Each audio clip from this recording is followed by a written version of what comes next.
Uno de los temas más relevantes en el último tiempo para América Latina lo constituye sin duda alguna la crisis en Haití.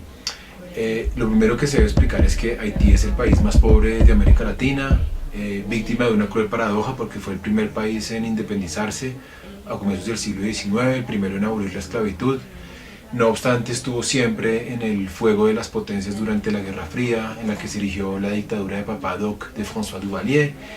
y en el último tiempo pues ha sido víctima de varios golpes de Estado, siendo tal vez el más representativo el que se cometió a comienzos de los 90 contra Jean-Bertrand Aristide,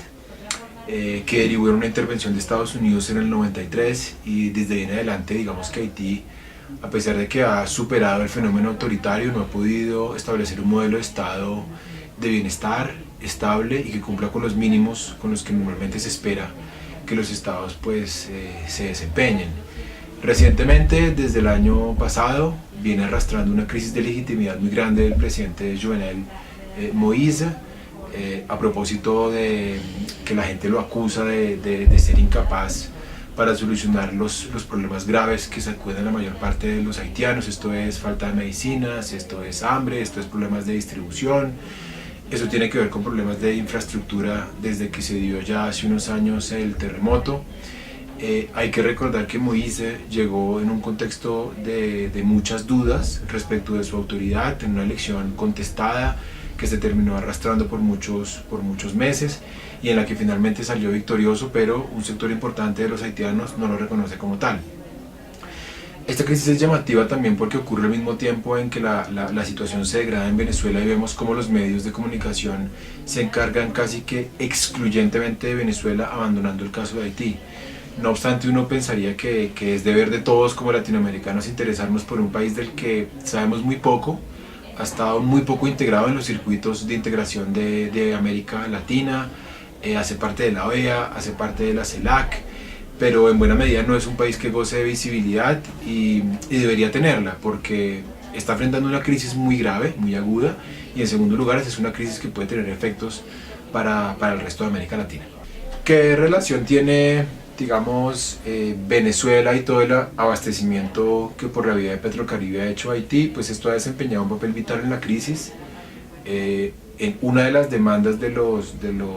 digamos, de quienes están protestando consiste precisamente en acusaciones contra el gobierno por la malversación de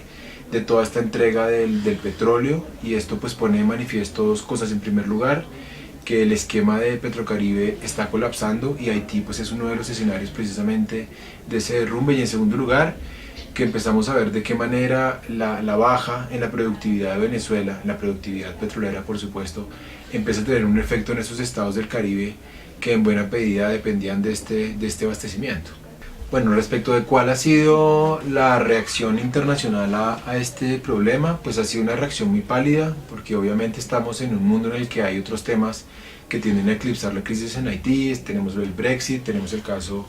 de Venezuela, tenemos algunas tensiones entre Irán e Israel en Oriente Medio. Entonces digamos que es muy difícil para la comunidad internacional como que posar sus ojos en Haití. No obstante, especialmente los países caribeños han hecho un llamado a la comunidad internacional para que coopere en la salida de la crisis. Obviamente el primer país que es foco de todas las consecuencias negativas, especialmente en términos migratorios, es la República Dominicana y Estados Unidos, que son los que más temen por una llegada masiva de migrantes. Pero en términos generales, aquí con la crisis haitiana volvemos a constatar una enorme incapacidad de la comunidad regional para canalizar esfuerzos a la hora de neutralizar o manejar una crisis en un estado que pueda llegar a tener efectos expansivos.